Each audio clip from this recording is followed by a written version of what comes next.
See, there's only 2 blue lines on the whole map, and those 2 blue lines are changes that we did on the course.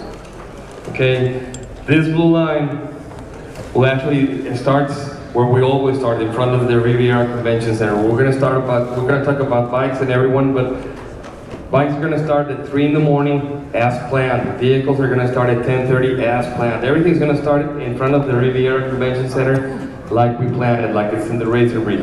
The only difference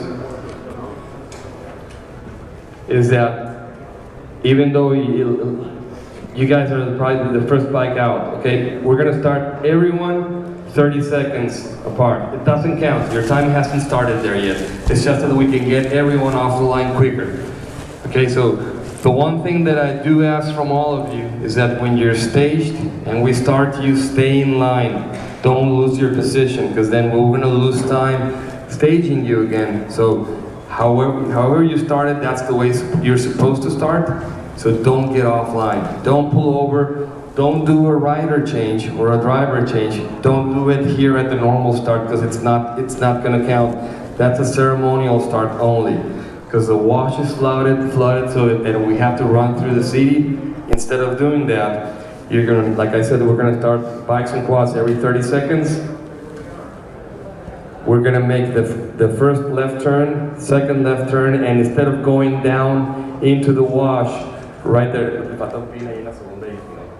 okay, right there where the cursor is, we're gonna be there, or the police is gonna be there. You're gonna line up behind the police car, and then they're gonna escort you on that blue line all the way to the start line. Your time has not started yet. That's just a ceremonial start, but you have to remain in line. Okay?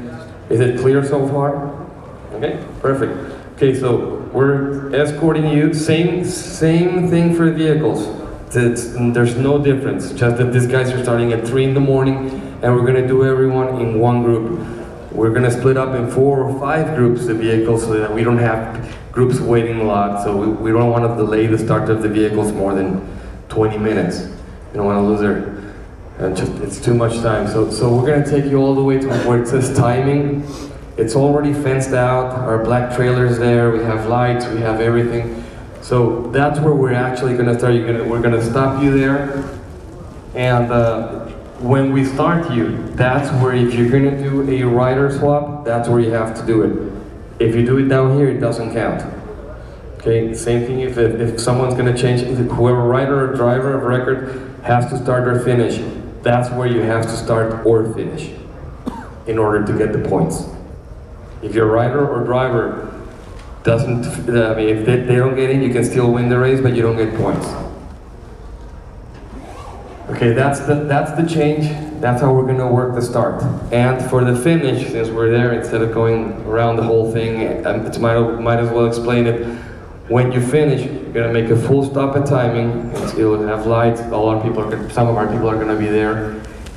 When you come back to the interview and tech area, you're on your own. You have to stay on the same plot, but you're not gonna be escorted. We cannot have one police car for everyone coming in at different times. So you're on your own. Your time's already done, so you don't have to speed through town. If there's a stop sign, you have to stop. If there's a stoplight, you have to stop. Okay, don't speed through town. If a cop pulls you over, they pulled you over. They don't care if you just won the BAJA 1000. Okay, so don't do that. And then, once you come in, you get interviewed, and everything's normal. It's up to you to stay on the same plot. It's gonna be marked. After you leave, we're gonna mark that whole thing, and it's gonna be just police probably every block. But you can't run stoplights or stop signs, right? So we're gonna keep moving on. Besides that, if you guys want to go straight to the change, because there's no other changes, or if you have questions, that red line, it's always been there. I always tell you that's the main road from Ojos Negros to Tres Hermanos. It's the main road where chase crews and locals run. So that's off limits. We'll keep going down. Nothing has changed. You know, you get to European, you're on 60, then 37 through town. This time, you don't see a red line in Heréndira because the rain. It changed everything. So I'm leaving it from BCP to BCP. You see, there's no There's pretty much nothing there that will get you in trouble unless you hit those BCPs. Right, let's go straight to the change. Okay. Right there at Vicente Guerrero, you're on speed zone 8. Okay, so right there where it says BCP 49, you see all those BCPs are in green, those are gone. You're bypassing that whole section.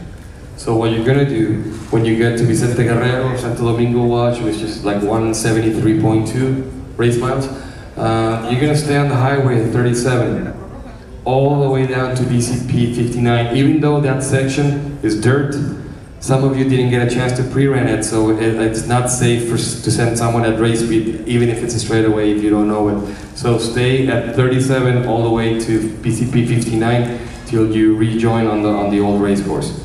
So all that's gone. It's underwater and it's unpassable. You will be missing BCPs all over just to try to not get stuck.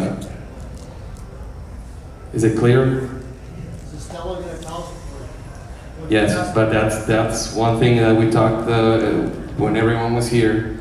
That plot is you can download it right now, so you can put it. You have it in your bike, on your vehicle, whatever. You have that trail and it's physically marked. Okay, but if your Stella doesn't work anywhere, not just here, anywhere, if it tells you that you missed a BCP, it's up to you. Okay, so I have a lot of complaints and they try to blame the Stella, but it doesn't work. So you know where you have to, what you have to hit, and you know how fast you have to go. The Stella can fail. Or you can have one of those signal jammers also. But we bought a bunch of radar guns, so we know no more disappearing act than from tracking. So, alright, so we keep moving on, everything's the same. So if you have any specific question about the race course or anything right now, you can see here in that Santo Domingo watch, that red line is off limits. That's just the the graded road that the ranchers use. The whole watch is open. You just have to hit the BCPs. Before you mentioned on that speed zone need that we added, stay in the right lane. Yes. And that Yeah. Exactly. And thank you for that, because I did miss it. When you go through Vicente Guerrero, it's right there, through town there's going to be 3 stoplights. Okay, you just have to stay on the far right lane, and the police are going to be there, and you don't have to stop. Just keep it at 37, and you have the right of way. Okay, well now we can move on. You will see if we get to that area, we're not cutting the mine slope, that stays. It's rough, it's the roughest part of the course, but we're not changing it. The blue line is a sportman cut. Is there any sportman teams here? Okay, so right there, you're gonna pass race mile 80. When you get to sportman cut, you just go straight. You already pre-ran it, I guess. So that's your first shortcut. Okay, so we can move on.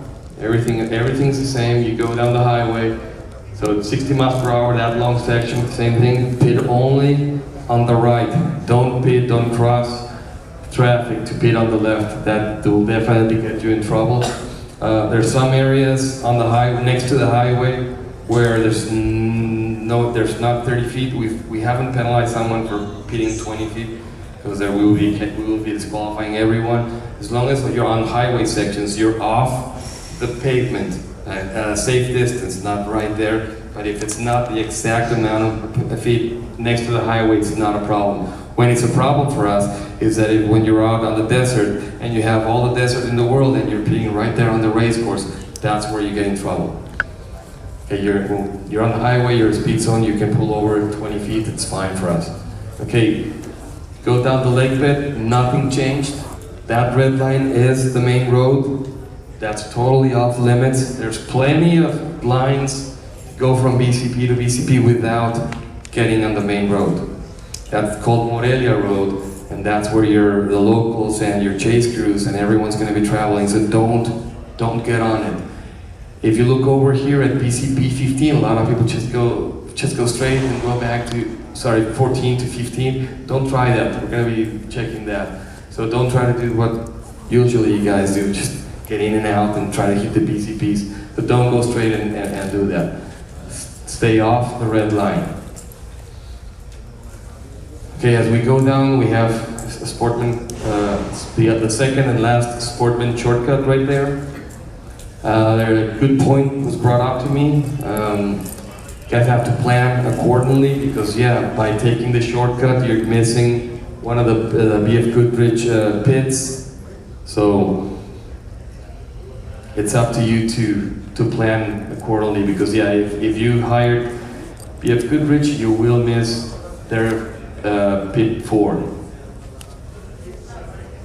So as we move on, you see BCP 174 and 175, those are gone. It's okay if when you hit BCP 173, if you guys want to go straight and take the power line or the wood road, that's fine. Take that straight away, it's fine. It's open. Plenty of room to pass. This is where you can kind of make up some time, so there's no sense in having you stay on that line. Just leaving it open so that you can pass and not get in trouble. So make sure you take a note of that. The checkpoints come in at 15, full stop, leave at 15 until you clear the cones. In the case of checkpoint 2, the cones will be the end of the checkpoint corridor is on the other side of the highway. So don't speed through the highway, you're gonna have flagged people there. So make sure you cross the highway at 15 miles per hour and then you can resume your race speed. You see there's no red lines there. There's plenty of parallel lines. There's a power line road that I hate because I think it's dangerous, going super fast and you can hit it, but if you take it, it's under your own risk. You're not gonna get penalized as long as you go to BCP 180. Pretty much there's no changes. Everything stays the same.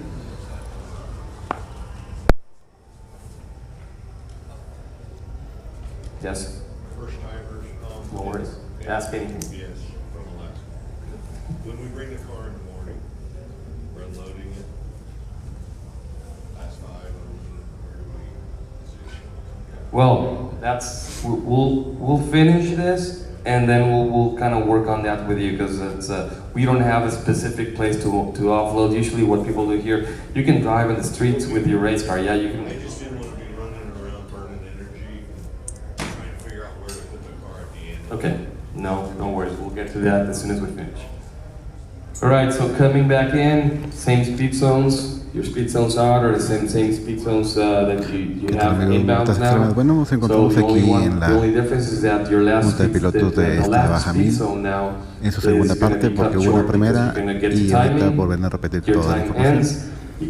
O sea que voy a pasar con ustedes para que puedan ver lo que está sucediendo hoy día de hoy en esta baja, en esta presentación Junta de Pilotos de la Baja 1000 2019 por parte de INTERNACIONAL. So you're like a normal civilian. If you have come to a stop sign, you stop. You have stop light, you stop. You go. So if you get a ticket or something, don't call us. It's you did something wrong. So just be a normal civilian and respect the traffic laws. Okay. So you follow it. You get to the finish line. You interview, go through tech, and that's pretty much it. Questions before we explain how to offload or where to load or unload your car or whatever? No, of course. We'll come from Alaska though. We'll take good care of you. So you guys, any questions? Anything? Right now it's a... No? That was good. Again, yes. Okay. So that's it. We postponed it a day for safety. There's no way we were gonna start you guys with all those washouts and Alaska, yeah, but in Alaska people get killed also. So that was totally no for us. We had to fix the road and give everyone a chance to go out and check their section again because everything like these guys. I mean, these guys are probably a top team, right? So it's they pre-run I don't know how many times. Then it rains, it's totally different. So it's one more day was the only safe thing we could do and fix everything possible. So there's still so many things out there, so many washouts that hopefully everyone got them made new notes. That was the whole reason why we needed time to fix, and you guys needed time to go and make new notes. All right? Perfect. So we're done with all this. You guys have class 11 questions, and I'll get with you right now. We'll zoom in on the Rodo. Thank you. Hey, good luck. Really, really good luck. We'll be there when you start. I'll be there when you finish. You guys know if you need anything, you know where to find me. Yeah. Sure. Tienes el corte del coyote, el que le dejamos a Héctor.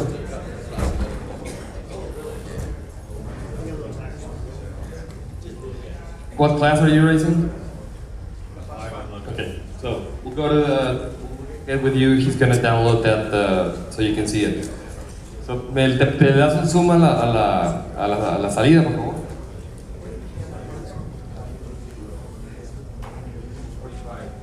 At the beginning, it was outside. We moved it. There was a mistake there. 174, 175. Dale más zoom.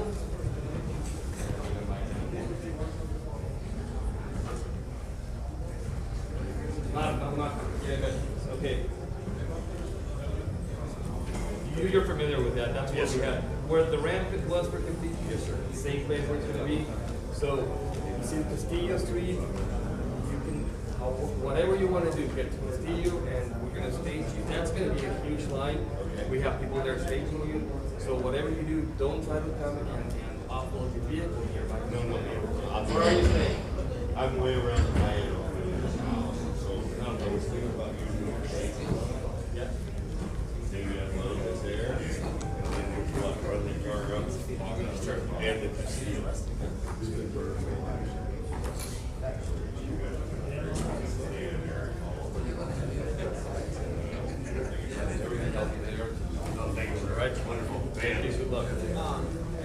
Bueno amigos, con esto terminamos la transmisión del vivo el día de hoy. Ya se acabó la junta de pilotos. Eran unas dudas muy específicas por parte de los mismos. Bueno, nosotros somos RUTAS Extremas. Muchísimas gracias por habernos acompañado el día de hoy. Estuvo ahora sí que muy entretenido el día. Fue un día de descanso prácticamente, 24